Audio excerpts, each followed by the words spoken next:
So we will go ahead and get started. Good afternoon, everyone, and thank you for joining us today for the last session of our third annual OER Summit. My name is Eileen Rhodes, and I'm a member of the Connecticut OER Coordinating Council. This afternoon, we have a wonderful session planned for you called Student Perspectives on Open Pedagogy. This presentation will feature a panel discussion from experiences of students from Eastern Connecticut State University. Just a quick note, if you do have questions during the session, please use the chat function during the presentation, and we will allot some time at the end to address any questions that you may have.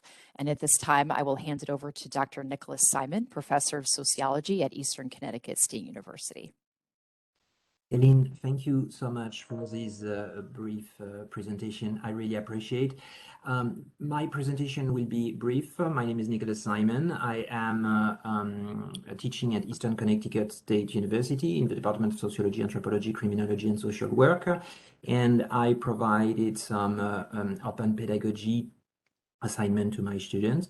And today, these four terrific students will talk about their experience. And I would like to thank them for their wonderful work. And I will invite Tyler to introduce himself. Hello, I am Tyler Fairbanks. I am a senior here at Eastern Connecticut State University. I am majoring in sociology, and I'm enlisted in the Latinx Dance Club as well as the teaching assistant for Professor Simon. And I would like to pass it on to Kiana. Hey everyone, I'm Kiana McCole. I'm a sophomore here at Eastern, and I'm majoring in pre-early child education sociology, and I'm a student ambassador in the Women's Center, as well as a TA, and also Professor Simon's class, and I'm a peace educator. I'm going to pass it off to Maya. Hi, everybody. I'm Maya Vanderberg. I'm a junior here at Eastern Connecticut State University. I'm majoring in sociology, and I'm minoring in pre-law. On campus, I work in the office of the Dean of Arts and Sciences, and I'm also the Public Relations Officer for the Honors Club. I'll pass it off to Nellie now. Hi everyone, I am a senior at Eastern. I am majoring in sociology and early childhood education. So I have been in multiple classes with Dr. Simon. On campus, I've worked with the CCE, working with the community. So working with elementary school students, working with the seniors at the nursing home in town. And I am also currently doing my student teaching in first grade at the moment. So, just out of curiosity, how has everybody here participated in the open educational resources and open pedagogy? Maya, why don't you tell us your involvement? For sure. So my involvement with OER kind of started during my freshman year.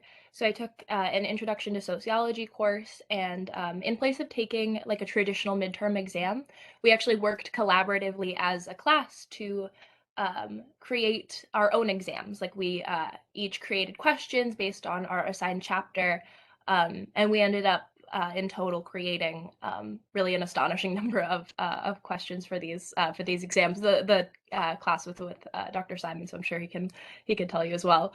But my interest in creative work like this, along with just some of my other research interests in homelessness, led to me to continue working with Eastern faculty in creating a piece titled Homelessness in Willimantic, which is to be included in an openly licensed textbook developed also by Dr. Simon.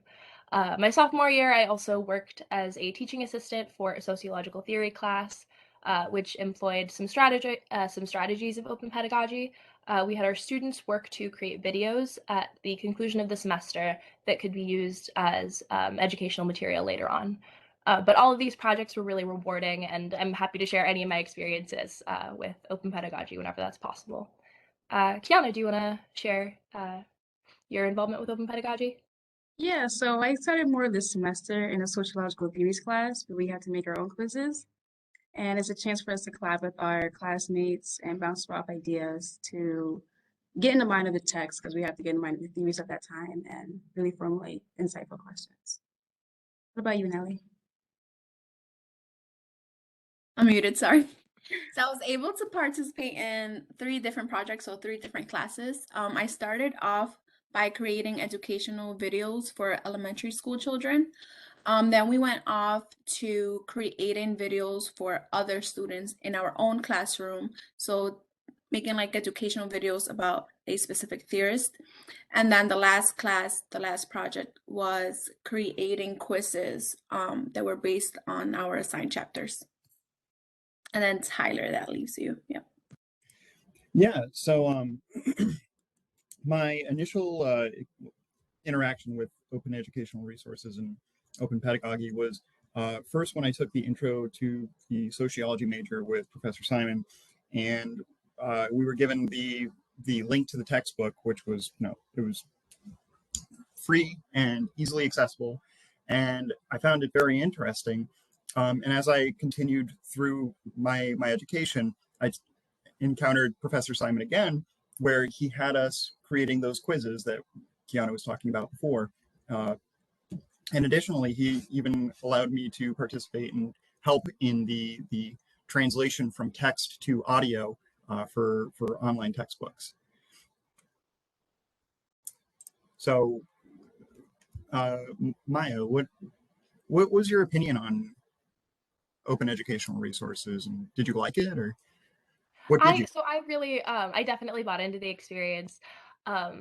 I think that there's just so many things that open pedagogy gives you the opportunity to do that you just don't get with like a typical kind of classroom experience.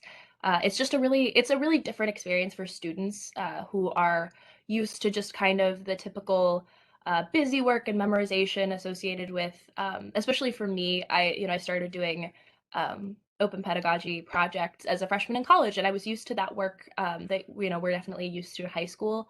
And I think it just allows you to kind of think about the material in a way that's a lot more creative, and you're, I think, thinking about it a lot more critically. And I think there's just a lot that you can get from that experience.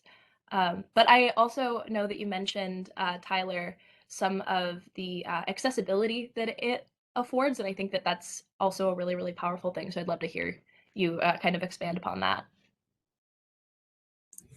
Yeah, I'm a big proponent of removing as many barriers as we can to education.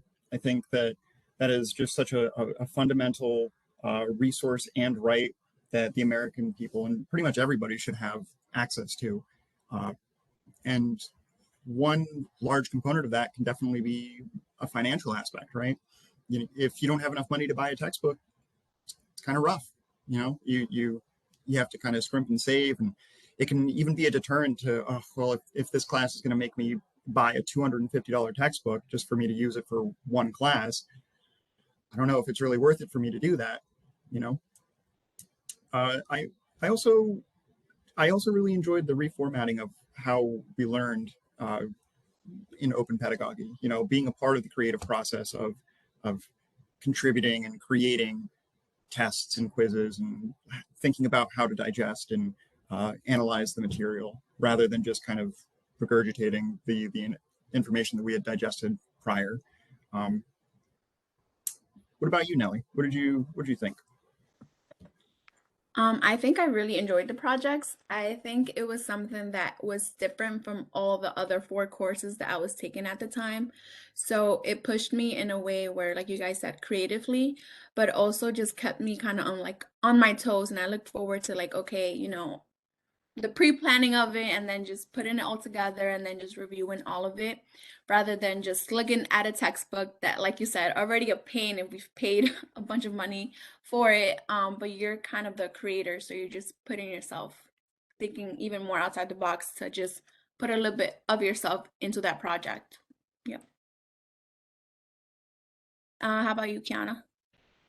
Yeah, so I agree with everything you all said. I like that you really have to immerse yourself in the text. You just can't pull out a silly question. You have to understand the theory itself to formulate a good question. So you have to be very insightful. And it's also personal. You're creating these quizzes to be used by other people. So knowing that it will be used, and you're putting all that time in it, makes it that much more meaningful.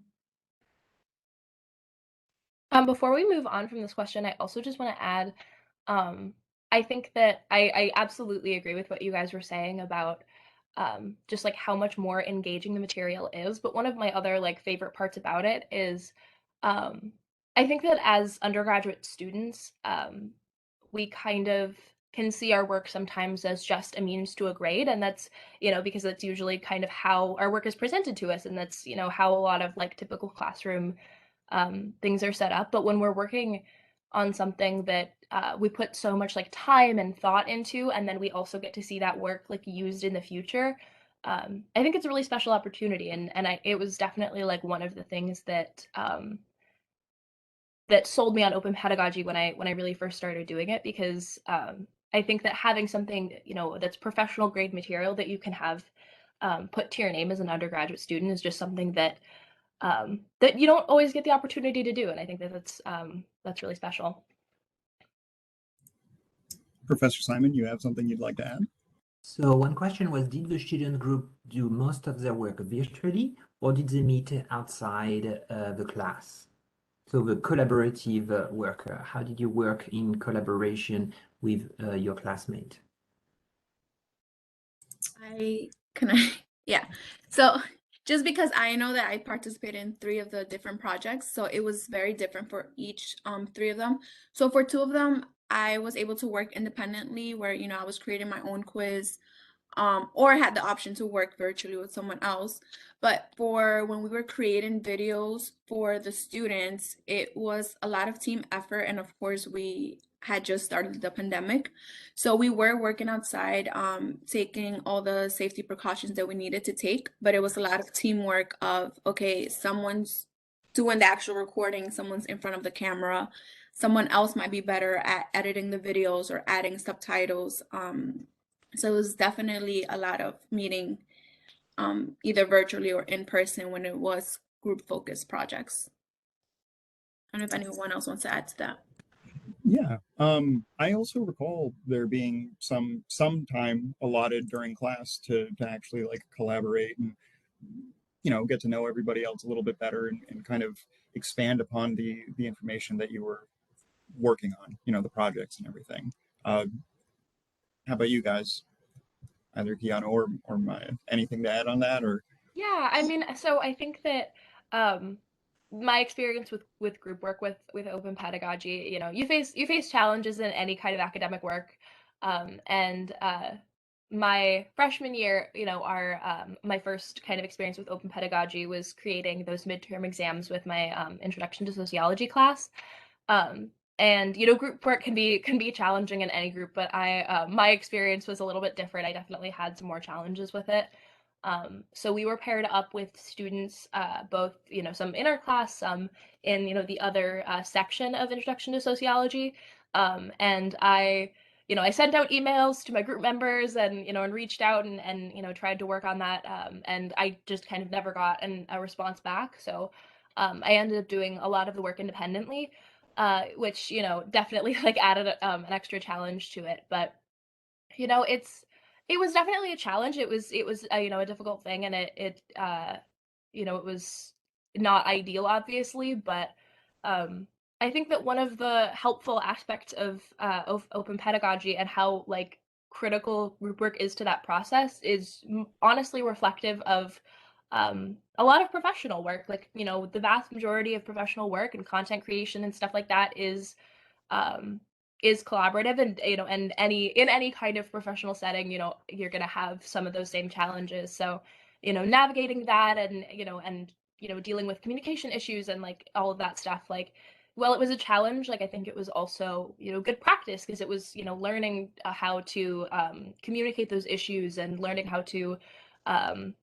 communicate with my professor about the deadline, and like that kind of stuff, um where it was a challenge, but I think, in a way it was also, it was good practice. But Kiana, I'd love to hear your thoughts. Yeah, I love that. It was a challenge communicating. My class personally, we do a lot of like emailing and texting to meet up for that. We don't meet in person because of our busy schedules. So the way our class is set up, we get a chance to work with everyone throughout the semester. So it goes by our last names and it formulates that way. But yes, I would say emailing is hard because not everyone checks their emails. So we do rely on group texting, and we will, send a text out to everyone that week before that deadline and work that way. So it is a lot of teamwork. I agree. Dr. Simon, I see you got your hand up. We have a great question for Marcia. And how is the quality of student produced material evaluated, and how is grading decided? So that's more, some part of the questions are for me, and Marcia, perhaps we can talk about it after. But how did you, as a student, evaluated the work of your classmate? How your classmate evaluated your work? How did you evaluate your own work? How you work in collaboration with other. How was his evaluation? I can go ahead and field this one first.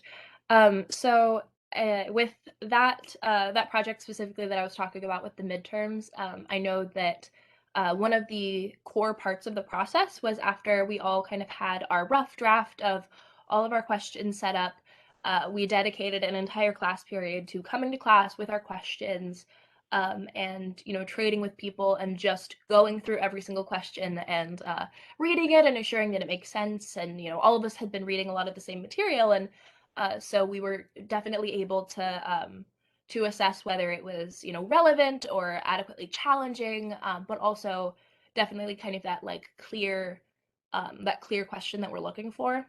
And I think that that's the kind of the best way that you could do it, right? Because if you're creating educational material that you intend to give to students in the future and intend to use to assess students' progress, I think that the best way that you can use to see how effective that material is to have your fellow students take a look at it. And I know that for me it was really helpful because I definitely had stuff. Obviously my work was a little bit less collaborative, so you kind of get in your own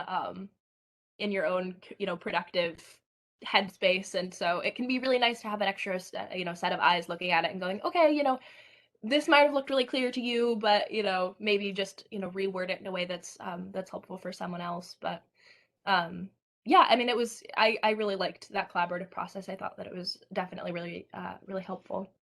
But did anyone else have like a similar experience, different experience? Well, to the to the effect of producing the material and like creating the quizzes and everything, and maybe this is maybe I'm kind of cheating here a little bit because I see in the chat that somebody asked more about elaborating on the quizzes, but I feel they are a very good encapsulation of how we produce the material. So one of the big things for me in evaluating the material that I made was I always wanted to make sure that I was getting to the core and key concepts of the material, right? Like you want to make sure you carve out the heart of what is being discussed in the text. And B, I always wanted to make sure that I was efficient in both my time and communication of those core concepts. And I didn't want to kind of like get lost in the weeds about maybe a side topic or information that was brought up in sort of context, but not really highlighting what was important about the chapter or the article that we were given. That was really like the thing that I always tried to focus on the most, and that was sort of my own grading rubric for when I made the quizzes. But Nellie, Kiana, anything to add to that, or? Yeah, apart from what you were saying, I would say even applying application questions is very important, not just, yes or no, or, simple-minded things that really insightful about the text and sum it up is important, and making that consumer think about it, and question themselves before answering is important.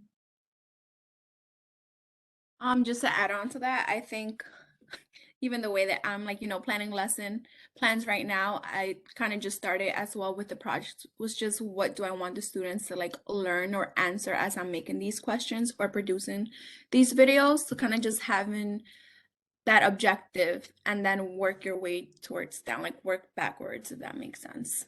So yeah, I think a lot of us use like very different techniques.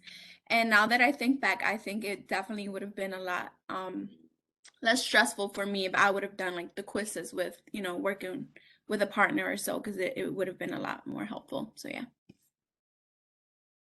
I think we all kind of experienced different challenges when it came to this work, but I'd love to ask just the group if anyone has like any other specific challenges that they faced that were, difficult for them, or, just different things. I know I had my experience, but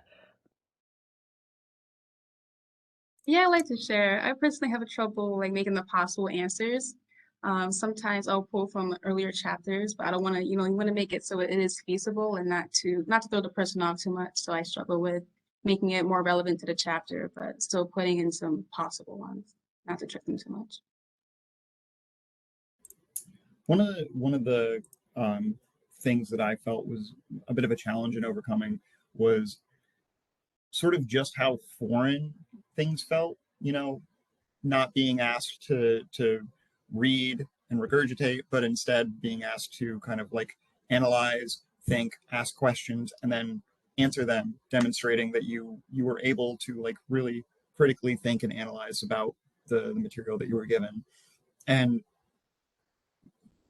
also creating the questions, that it was just a really, really like strange experience being given that power, especially when you could just make 20 questions or whatever, and they could all be kind of simple and answer them. You wouldn't get full credit, I would assume, but you could just make up the 20 questions that felt pretty easy and, be done with your day. But having that responsibility was uh, refreshing and a little scary. And that was sort of the challenge that I had to try to overcome, was that initial anxiety of being the arbiter of my own grade, you know. I would love to add on to that because I completely agree. I felt a lot of the same anxiety as I started my projects, because I think that there's a certain pressure that comes along with, being this undergraduate student, being 18 years old, and, being handed this assignment and told, okay, you can create this piece, to summarize the issue of homelessness in Willimantic. That was my project, and that it's going to be included in this textbook that students are going to read forever. So it was obviously such an exciting experience, so, such a really great opportunity, and I'm so glad I did it. And I was excited in the moment as well, but there was definitely this this sense of, it being a pretty daunting project. And I remember I worked with Dr. Simon to develop this project, and he we worked together to kind of create this concept near the beginning of the summer. And I had kind of the that couple months to really develop that work. But it definitely took me the first couple of weeks to really get the guts up to do the work, because I think it takes a while to sometimes develop the self-confidence in the self-assurance in your ability to create um, material that is clear enough and well researched enough and smart enough and and professional enough.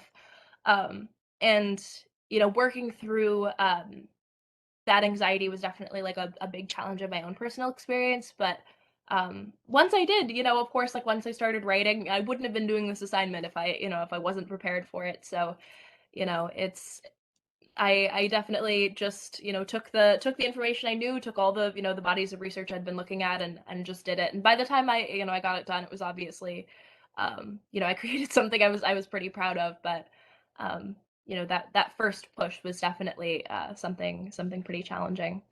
But Nelly, I'd love to hear what was more challenging for So you. I was gonna say it was definitely very like overwhelming at first, just kind of just, like it's presented to you and it's just very like it's a lot. It sounds like a lot. And I'm just like, Dr. Simon, isn't this your job? Like, why am I creating, like the resources? And then at the same time, you start to think, um, you're not taking a test, and then after the professors like grade the test and that's it, they like magically disappear, the test, you never get to see them again. So it's also very overwhelming when you're creating those tests for others to see, or videos for others to see, and it's something that just kind of stays out there. And I think also the technology piece was also very intimidating, at least for me, because I was like, okay, you can record me, I'll do the teaching, like it's fine, but just helping in the remaining of the process. Um, but like I said, we started to revolve a lot around technology, especially when the pandemic began. So it's definitely very helpful and something that I'm glad I was able to work through so that we could keep on using now as well. So would you say that those were kind of reflective of what your first reactions to open pedagogy were? You know, a little Yeah, bit of I think, anxiety. yeah, for sure. And then, like, like I said, definitely seems very overwhelming, but at the same time, just a reminder that, you know, our TAs and our professors were still there to either like back us up or, you know, us explaining to them what our thoughts on, and they were working with us to like expand on those thoughts. So they were very like helpful as well. I fully agree with that. It's definitely, it's a challenging process, and it's understandable to come into it with some levels of anxiety, but one of the best things about it is that, because the students are working to create this material, the educators really take on a more supportive role. And it's when they, I worked as a TA, and I definitely had a lot of that experience of um supporting students through a process like this and encouraging them. And as long as you keep that open line of communication, so if anybody has any of those questions, I know I had a million when I first started. It can be a really great process. But Kiana, I'd love to hear what some of your experience was. Yeah, so when we first started, I was excited and nervous because the content was it's just very dense material reading theories. But I think it is a beautiful cycle we get to make and students get to see that and it keeps going. And it is a sense of creativity that we're talking about. In thinking critical, it is, a lot of self-reflecting and confidence boosting, like Maya was saying. So it is a room for self-growth and for you to communicate your classmates. What about you, Tyler? Uh, yeah, I would say that based on my like initial reaction to it, I would I would say that I agree with Nelly. There was sort of that initial like, isn't this the professor's job to sort of construct these questions? You know, it felt like, it's a little suspect, right? But knowing Professor Simon, I know that wasn't the intent, nor was it the goal for us to sort of like make his life easier. It was more for us to become more intimately acquainted with the texts and the purposes and the information that was being provided, right?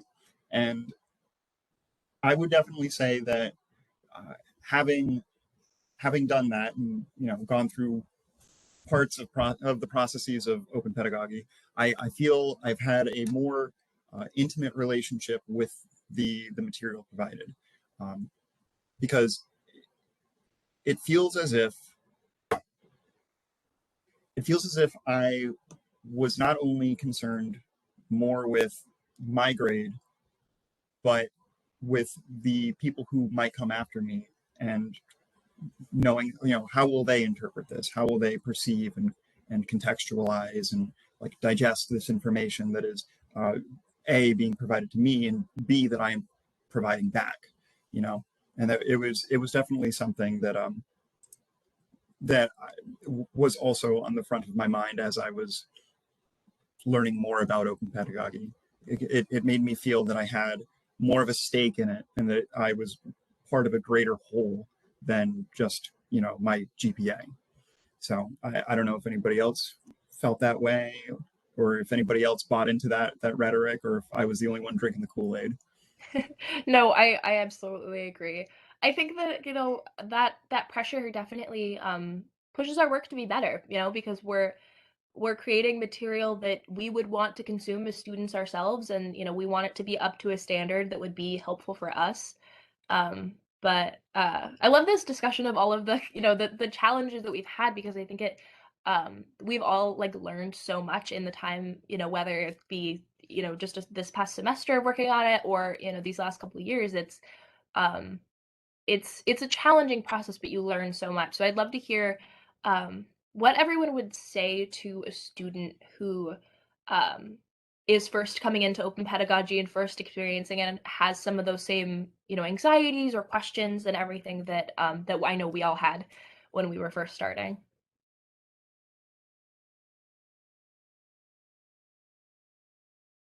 What's up, Dr. Simon? Yes, so you had two questions that I would like answer in the text. So the students create the quiz. They send it to me. I evaluate the quiz. I send back with feedback, and I use the midterm exam to have other students take the quiz to evaluate the questions and to evaluate the multiple choice answer. And when it is done, I'm using it the next semester. I hope it answered two questions.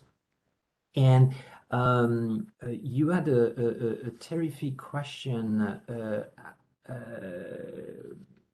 you had two terrific questions. One, how will you invite students to talk with their professor when they are interested in participating in open pedagogy? And the second question is how it will help you for your future. And we had specifically a question for Nelly about how she would be able to use open pedagogy in the classroom with Little Munchkin, which is already doing. So I guess I'll start off by answering that first question was asked from the chat. So yeah, so I personally like the projects at first, and I really enjoyed them. But then when I sit back and try to think of how I would incorporate that, especially with smaller grades, because if it was challenging for us, and I'm like, okay, like younger children, it might be tougher for them to create their own resources. But actually in first grade earlier this year, we had students, they were learning about nonfiction topics. So we had each student read out loud to like their computer. So they were recording a nonfiction book and explaining even more further about what they knew about their topic. After that, each video was submitted to, I believe it's called Flipgrid. So only both first grade classes had access to it. And the kids were like super excited that, they had produced their own videos, they had made their own recordings. So they were excited about that. But they were also very excited about learning about new animals or new plants from their classmates. So even just in first grade, they're already doing, kind of the same thing we were doing, just at different levels. But I think that motivated the students, even the student that isn't able to engage as much, he looked forward to recording his own video and, okay, I learned this from my friend, or I was able to teach that. So I think it definitely has been very helpful in me teaching, or even, as I'm teaching something, I'll take a break and I'll have like, okay, turn and talk to your partner, give me an example or give them an example. And them having that conversation between them, they're learning it even more, or their friends might be able to explain it in a different way that I did initially. So definitely very helpful in the future for all grades, I would say.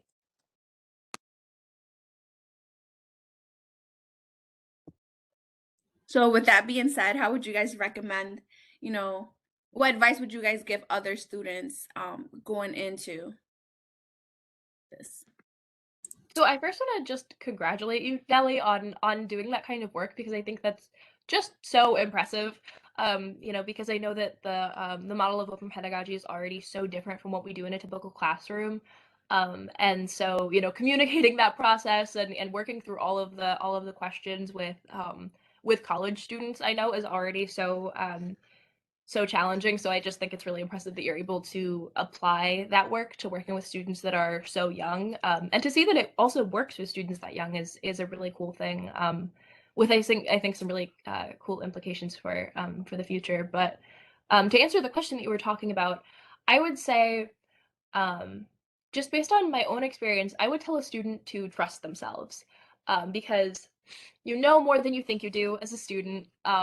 And your professors and your TAs wouldn't be entrusting you with work like this if they didn't trust you to do it. And just make sure to um, ask lots of questions, keep an open line of communication. Your faculty is there to support you, so as long as you make sure you keep that work as collaborative as you can, and ask those questions and stuff, I think it'll be a really good experience. But Kiana, I'd love to hear from you. Yeah, so I would say take the advantage of working with your classmates. You develop skills in this space, collaboration and group work and critical thinking, and that would be great in the work environment later on in life. Me personally, I also want to be a teacher, Nelly, and it would be a great way to allow your students to take the initiative in their own learning and create those skills when they're small, and they can, be great when they're older and already have those established skills and are more confident in that way with or presenting themselves to people.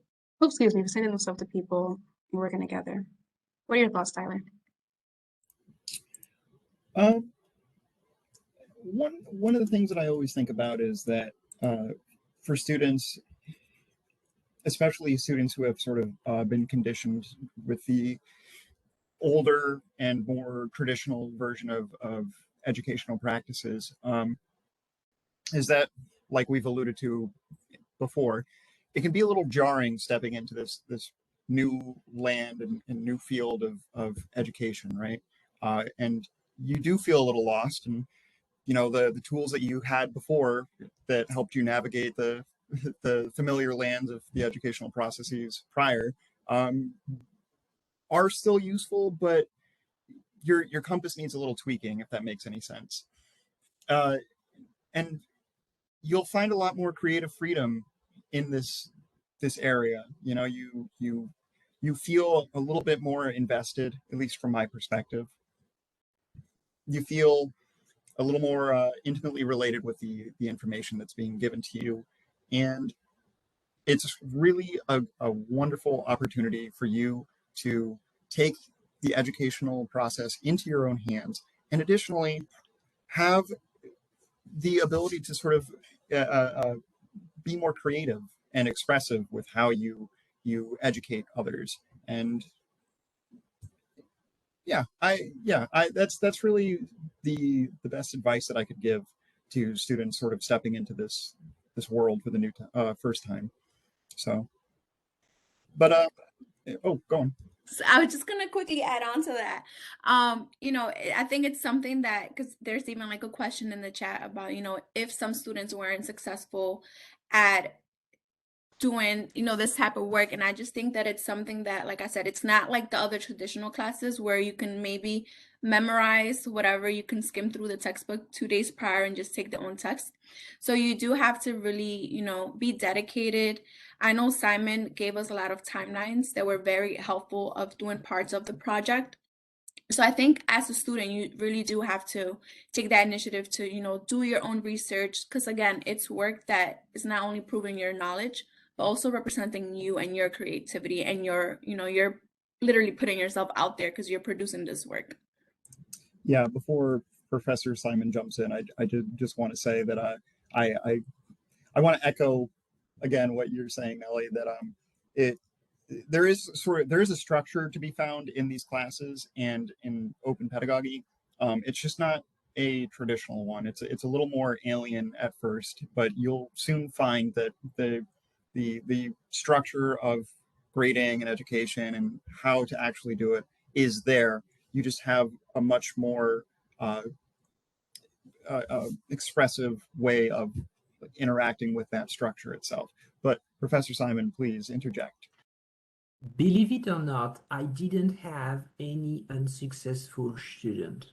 I think that students who really say, I cannot manage this open pedagogy crazy idea, withdraw very quickly at the beginning of the semester. And I am also, you cannot imagine how authoritarian I can be, in the sense that I give very concrete example. I repeat myself every week. I show concrete example again and again. I really encourage students to work in collaboration. I have teaching assistant in all my classes, like that when students cannot or do not feel comfortable talking with me, they can talk with a teaching assistant. And I didn't have any unsuccessful student. And it's also because I spent lots of time. Send me your work. I will review it. I will send it back to you. If it's not good enough, I will provide more feedback. So it's extremely time consuming. Based on the project I decided to take on, you have other projects which are less, yes, sorry, I apologize. How it will help you for your future? A terrific question. Nelly, you answer, but you. Kiana, Nelly, Tyler. Yeah, I don't mind jumping in here. I actually really think this is applicable to not only your personal but your professional future as well. Being able to collaborate in a meaningful manner with other people, and actually, like I said before, uh, be a part of a bigger picture. You know, like acknowledging that you and your work and the product that you create is a component to the larger structure at hand. You know, you're trying to effectively communicate, which open pedagogy helps you sort of flex and, like, you know, practice working out that muscle in your mind. Um, you're trying to analyze and critically assess the material that's being given and efficiently give that information back to other people that you know are going to actually have a real interaction and yeah, a real interaction with, you know, in the form of like a quiz or a grade or any of that. But Kiana, what about you? How do you think it might help us in the future? Yeah, so I love the fact that you get to accumulate all these skills naturally. You're not really, it's not, no one's in your ear telling you you're going to learn this, you're going to do this. I really take, the group work really seriously. I think it's a great opportunity to have those people skills that we live in a world where you can't really work alone. So it does apply in the work environment and it applies in your community and applies in your personal life. And to uh, take that step and again self-reflect, grow from that. What about you, Natalie? So to add on to what I said earlier, you know, we have been able to incorporate it in a first grade classroom, but also I think as bettering myself as a teacher, like each year, just like, you know, kind of seeing like what work students are creating and like, okay, like, you know, the way they created this, they might learn this in a better way. So kind of building up upon that. And I think also very important, Simon did mention about the examples that he would consecutively show like all the time. So I think just even having like, you know, examples of things that students have created in the past and bringing that into like future years so that students will see, you know, like, okay, other first graders or past students created this as well. To just kind of build in that community of showing that collection of what students can create together would be very helpful as well in the future. How about you, Maya? I would definitely agree. I want to echo something that Tyler said that I really agreed with about just how the way that open pedagogy makes you think about things and how effective that can be, how many skills you're building for your professional future. For me, it was definitely like the skill of summarizing these large bodies of research in something that is concise and informative. Um, and that's definitely a skill that I've taken with me and I've already used so many times over in projects since then. It's something that I know I'm going to continue to use, you know, through all my academic work and you know into my professional future. And I also think one of the really important things that you bring with you is, you know, just having some kind of professional piece to your name. I think it's a really exciting accomplishment and something that undergraduate students could use to start, you know, concretely building their resumes, which is a pretty exciting thing. But I'd love to also ask everyone like what advice they might give a professor who's interested in using open pedagogy, because I know that you know, students have their own anxieties, but professors I'm sure also have their own questions and concerns because it is such a different process. Yeah, I don't mind adding in here. I think for professors who may be a little bit reserved regarding open pedagogy, I would probably say something along the lines of that it can be a little unnerving to hand over the reins of control to your students, but education is supposed to be constructive and reformative. It's supposed to provide you with the best tools, or provide your students with the best tools available, right? And I think that open pedagogy really helps to facilitate that in a meaningful manner more than most. I I don't think professors should be afraid to act as pioneers in the brave new world of educational practices that we currently find ourselves in. And open pedagogy is something that you can use to actually helpful to meaningfully prepare your students for the future. You know, Nelly, what about you? Yeah, I would want to definitely give it at least a chance for you to try it. Um, it does sound very overwhelming, I believe, even for professors, because again, you have all this and you're kind of, but you're not actually letting them be on your own. Like Dr. Simon said, it is something that goes back and forth. You're not just, okay, here's the due date, hand it in by then. You still are giving them their feedback and you still are, helping them build upon it. So again, I would suggest a lot of support though and a lot of examples. And I believe, you know, as you keep on doing it, you would have more examples of previous students. And you definitely see a lot more engagement, I will say, from students.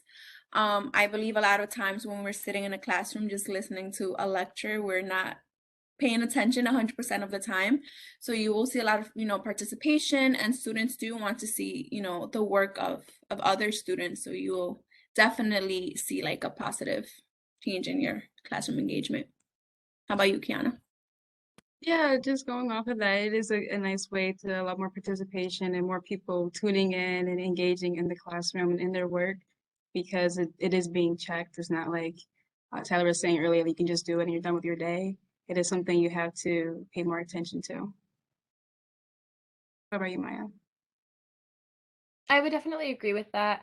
I want to echo some of the conversation about creating examples for your students. I know I've had many a conversation with Dr. Simon about this, because there's a balance to be had there, because I know some of his concern with creating too many examples for students, too much of a template, was that people wouldn't feel like they could apply their own creative thinking to their work.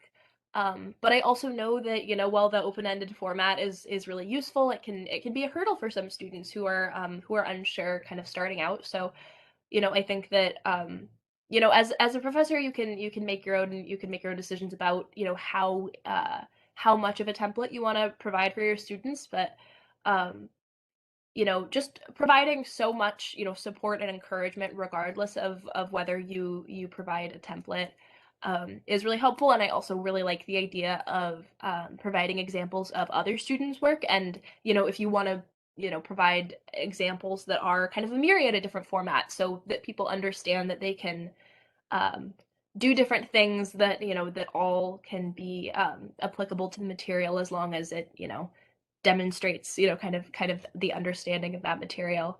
I also kind of want to touch on the idea of accessibility, because I think that for professors who have their reservations about open pedagogy, I think that um, making your educational materials financially accessible to your students is something that um, they will appreciate more than you know. I know I'm a college student on a college budget, and I've had experiences, starting classes at the beginning of the semester where, there's that scramble to find versions of the textbook that are more affordable, and you worry about when you're going to get those in on time, and that kind of thing. So if you can, give your students the gift of having a class where that's not something that they have to worry about, I think it's something that they'll find really, really rewarding.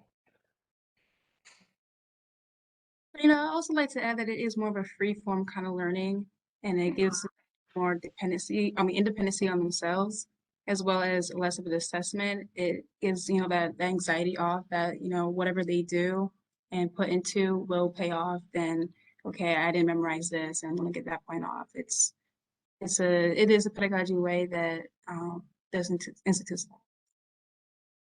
Any more comments? Oh, sorry, I was just gonna say, I agree with that. I think it's like a more active way of engaging with the material. Like it's, you're learning more than you even realize you're learning when you're doing it. But Dr. Simon, I'd love to hear what your thoughts are. It's fantastic what you're saying. It's focus less on the content, and it's a balance between have students learning the content and also learning skills that they will use for the rest of their life. And this is absolutely fantastic. Sorry. No worries. I can see we've got just about 9 minutes left, so I'd love to just kind of pass the mic around and ask if anybody just has some final words of wisdom that they'd like to share with everyone. So if you have any questions, please ask them in the chat again, because you had so many terrific questions. And the thing is, I'm volunteering my wonderful 4 students to have a following up meeting if you have more questions, because as you can see, they are passionate. There are so many things to say. And so if you have more questions, ask them in the chat. I put my email address and I will repeat it right now. Do not hesitate to contact me with any questions.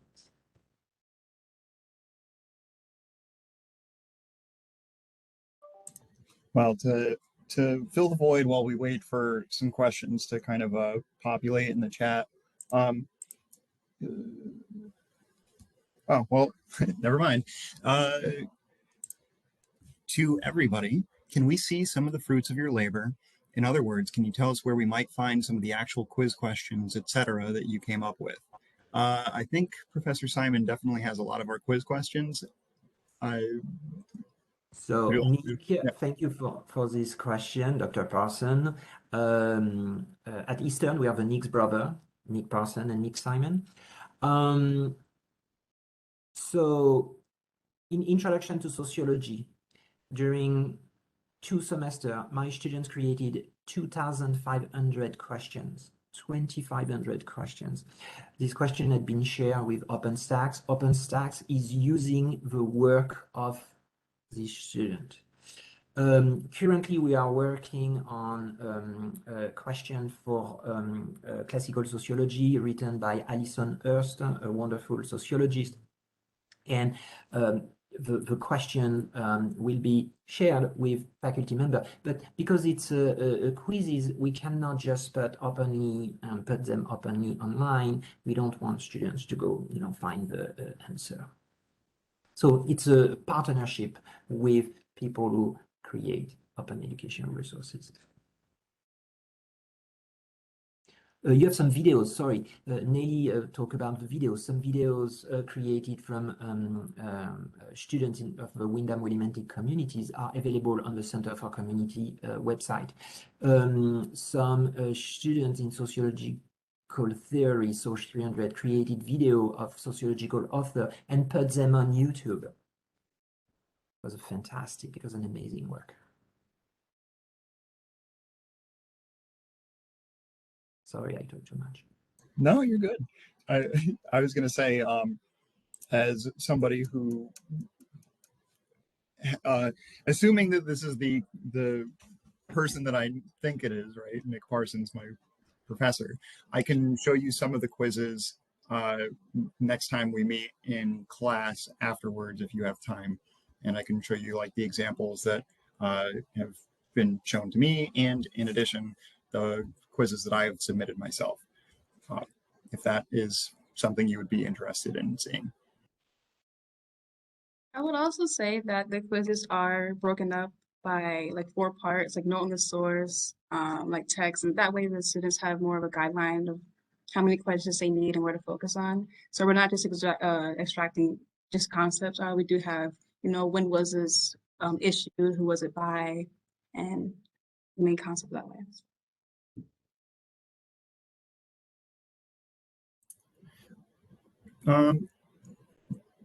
Does anybody have any like parting words or words of wisdom that they might want to throw in regards to open pedagogy? I would say the more you practice, the stronger you feel about it. The more you practice, like, yeah. Absolutely. Yeah. I would agree with that. I would say that open pedagogy, I think, kind of flips everything about that typical classroom experience on its head. You know, you have your students that are educating people, and you know your educators that are taking on more of that supporting role. And I know that that's definitely something very different for a lot of people, but I think that if you can do that in your classroom and you can let your students show you how much they have learned and how much they understand, I think that you'll be really amazed at some of the things that that you can see that they're capable of. Yeah, I definitely just want to say thank you to Dr. Simon and then everyone else that's on here. You know, I think it always seems impossible until it's done. And I think the hardest part is just always getting started. But I think at the end of each project, like once you see your final product, it is very, very rewarding. Um, and at least, you know, like for me, it makes it even more like passionate about like what you're teaching, what your subject, but you do have to be also very receptive to like feedback, you know, whether it's that from professors or from your other classmates. But I hope that everyone else that hasn't been able to be part of it does soon. And yeah, thank you. Yeah, I just to continue on that a little bit. Um, I wanted to say that I think open pedagogy is cool. You know, it's something that helps to deconstruct the barriers that we all too often find in front of us when trying to engage in higher level education, and it it allows you to train a muscle in your mind that is very often neglected. You know, I think being able to sort of learn how to ask the right questions from the material that help get to the heart of the matter is an important skill. And additionally, like, you know, like you said, Nellie, you have to be able to remain open to criticism, right? It's open pedagogy can be an effective lesson in humility and learning to accept the critiques that come your way, rather than having to kind of constantly be this defender of your questions and answers. You can kind of learn to be a little bit more thoughtful about the things that you ask and say. And I think that's an important lesson, not only in your professional career, but also your life, you know? So